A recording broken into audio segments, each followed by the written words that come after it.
दोस्ती हम आज के वीडियो में जानेंगे भागवत गीता का सार, तो बने रहिए हमारे इस वीडियो में। नारायण की असीम अनुकंपा से आज हमें श्रीमद् भागवत भगवान श्री गोविंद का वाङ्मय स्वरूप के कथा सत्र में सम्मिलित होने का सौभाग्य प्राप्त हुआ है। निश्चय ही आज हमारे कोई पूर्व जन्म के पुण्य उदय हुए हैं। नैमिषारण्य नामक वन में श्री सूत जी महाराज हमेशा श्री सौनकादि 88,000 ऋषियों को पुराणों की कथा सुनाते रहते हैं। आज की कथा में श्रीमद् भागवत की कथा सुनाने जा रहे हैं। ऋषि गण कथा सुनने के लिए उत्सुक हो रहे हैं। नियम के अनुसार सर्वप्रथम मंगलाचरण कर रहे हैं। यह मंगलाचरण भी कोई साधारण नहीं है। इस श्लोक के चारों चरणों में भगवान के नाम, रूप, गुण और लीला का वर्णन है, जो समस्त भागवत का सार है। प्रथम चरण में भगवान के स्वरूप का वर्णन है। भगवान का स्वरूप है सत्य, यानी प्रकृति तत्व, समस्त जड़ जगत भगवान का ही रूप है। स्वयं भगवान आनंद स्वरूप है। इस प्रकार भगवान श्रीमन्नारायण चैतन्य की अधिष्ठात्री श्री देवी तथा जड़त्व की अधिष्ठात्री भूदेवी दोनों महाशक्तियों को धारण किए हुए हैं। ये भगवान का स्वरूप है। दूसरे चरण में भगवान के गुणों का वर्णन है। विश्वोत्पत्त्यादि हेतु समस्त सृष्टि को बनाने वाले, उसका पालन करने वाले तथा अंत में उसे समेट लेने वाले भगवान श्रीमन्नारायण है। यह भगवान का गुण है। तीसरे चरण में तापत्रय विनाशाय, आज सारा संसार दैहिक, दैविक, भौतिक इन तीनों तापों से त्रस्त है और कोई शारीरिक व्याधियों से घिरा है। कोई दैविक विपत्तियों में फंसा है तो कोई भौतिक सुख सुविधाओं के अभाव में जल रहा है, किंतु परमात्मा यही भगवान की लीला है। चौथे चरण में भगवान का नाम है श्री कृष्णाय वयम नुमः। हम सब उस परमात्मा भगवान श्री कृष्ण को नमस्कार करते हैं। इस प्रकार श्री सूत जी ने कथा से पूर्व भगवान का स्मरण किया तो उन्हें याद आया कि बिना गुरु के तो भगवान भी कृपा नहीं करते, तो उन्होंने अगले श्लोक में गुरु को स्मरण किया। जिस समय श्री सुखदेव जी का यज्ञोपवीत संस्कार भी नहीं हुआ था तथा सांसारिक तथा वैदिक कर्म का भी समय नहीं था, तभी उन्हें अकेले घर से जाते देख उनके पिता व्यास जी कातर होकर पुकारने लगे, हा बेटा, हा पुत्र, मत जाओ, रुक जाओ। सुखदेव जी को तन में देख वृक्षों ने उत्तर दिया, ऐसे सर्वभूत हृदय श्री सुखदेव जी को मैं प्रणाम करता हूँ।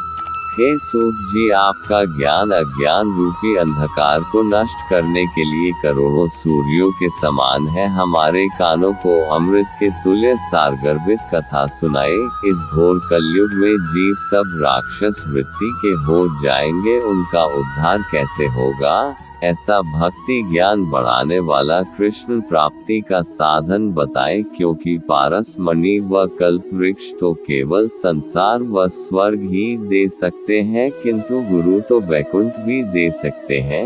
इस प्रकार सौनक जी का प्रेम देखकर सूत जी बोले, सबका सार संसार भय नाशक भक्ति बढ़ाने वाला भगवत प्राप्ति का साधन तुम्हें दूंगा, जो भागवत कलयुग में श्री सुखदेव जी ने राजा परीक्षित को दी थी।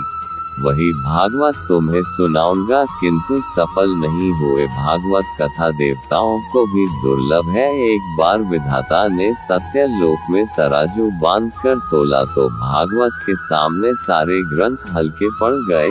ये कथा पहले शनकादि ऋषियों ने नारद जी को सुनाई थी।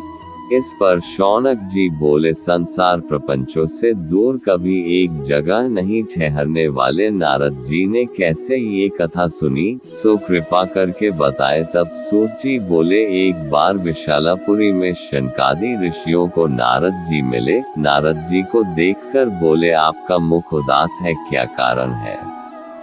इतनी जल्दी कहाँ जा रहे हैं? इस पर नारद बोले, मैं पृथ्वी पर गया था, वहाँ पुष्कर, प्रयाग, काशी, गोदावरी, हरिक्षेत्र, कुरुक्षेत्र, श्रीरंग, रामेश्वर आदि स्थानों पर गया, किंतु कहीं भी मन को समाधान नहीं हुआ। कलयुग ने सत्य, शौच, तप, दया, दान सब नष्ट कर दिए हैं। सब जीव अपने पेट भरने के अलावा कुछ नहीं जानते। संत महात्मा सब पाखंडी हो गए हैं। इन सब में घूमता हुआ मैं वृंदावन पहुंच गया। वहां एक बड़ा ही आश्चर्य देखा। एक युवती वहां दुखी होकर रो रही थी। उसके पास ही 2 वृद्ध सो रहे थे। मुझे देखकर वह बोली, हे साधु, थोड़ा ठहरिए, मेरी चिंता दूर कीजिए। तब नारद बोले, हे देवी, आप कौन है, आपको क्या कष्ट है, बता दें। इस पर वह बाला बोली, मैं भक्ति हूँ। ये दोनों मेरे पुत्र ज्ञान वैराग हैं, जो समय पाकर वृद्ध हो गए हैं।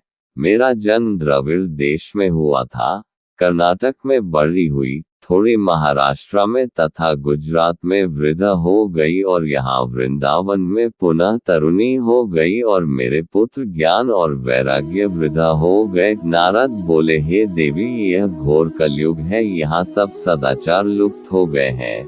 इस वृंदावन को धन्य है जहाँ भक्ति नृत्य करती है। वृंदावन की महिमा महान है। भक्ति बोली, अहो, इस दुष्ट कलयुग को परीक्षित ने धरती पर क्यों स्थान दिया। नारद बोले, दिग्विजय के समय ये दीन होकर परीक्षित से बोला, मुझे मारे नहीं, मेरा एक गुण है, उससे सुने, जो फल ना तपस्या से मिल सकता तथा ना योग और ना समाधि से, वह फल इस कलयुग में केवल नारायण कीर्तन से मिलता है। आज कुकर्म करने वाले चारों ओर हो गए हैं। ब्राह्मणों ने थोड़े लोग के लिए घर घर में भागवत बांटना शुरू कर दिया है। भक्ति बोली, हे देव ऋषि, आपको धन्य है, आप मेरे भाग्य से आए हैं, मैं आपको नमस्कार करती हूँ। नारद जी बोले, हे भक्ति, कलयुग के समान कोई युग नहीं है, मैं तेरी घर घर में स्थापना करूँगा। भक्ति बोली, हे नारद, आपको धन्य है, मेरे में आपकी इतनी प्रीति है। इसके बाद नारद जी ने ज्ञान वैराग को जगाने का प्रयास किया। उनके कान के पास मुंह लगाकर बोले, हे ज्ञान जागो, हे वैराग्य जागो, और उन्हें वेद और गीता का पाठ सुनाया। किंतु ज्ञान वैराग कुछ जमुहाय लेकर वापस सो गए। तभी आकाशवाणी हुई। तभी से मैं तीर्थों में भ्रमण करता हुआ संतों से पूछता हुआ यहाँ आया हूँ।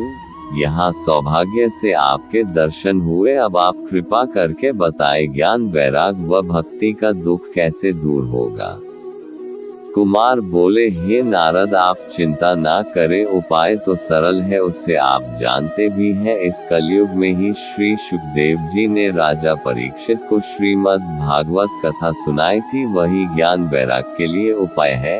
इस पर नारद जी बोले, सारे ग्रंथों का मूल तो वेद है, फिर श्रीमद् भागवत से उनके कष्ट की निवृत्ति कैसे होगी। तो दोस्तों, आज की वीडियो में बस इतना ही, मिलते हैं नेक्स्ट वीडियो में। धन्यवाद।